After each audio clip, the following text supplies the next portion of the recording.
morning, my name's James Hughes, Chief Market Analyst here at Scope Markets, and this is your daily briefing on Wednesday, the 8th of July.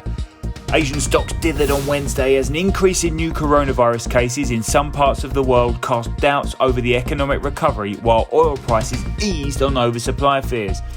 Chinese shares flicked between green and red. Australian shares were down 0.4%, as were indexes in New Zealand and South Korea. Japan's Nikkei was off 0.1% and Hong Kong's Hang Seng index was slightly firmer.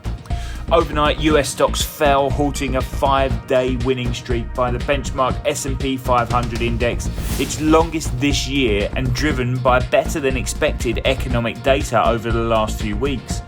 Following the recent rally, the declines looked like a consolidation and profit-taking, with the markets largely in wait-and-see mode ahead of the upcoming earnings season, which begins on Monday.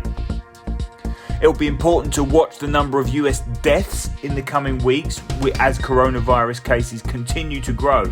California reported more than 10,000 coronavirus cases on Tuesday, a record rise for a single day that also surpassed the number of contact tracers recently trained by the state to detect and prevent potential outbreaks. Coronavirus cases were also on the rise in the Australian state of Victoria, which led to lockdown measures being reimposed in Melbourne, the country's second largest city.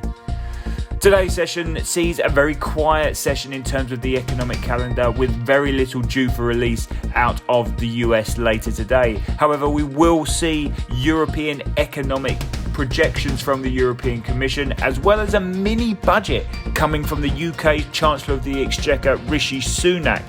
With both countries struggling to come out of the coronavirus pandemic, there will be a key focus on what the European Commission and UK Finance Minister will say about the strength of the economy and what's to come in the next few months.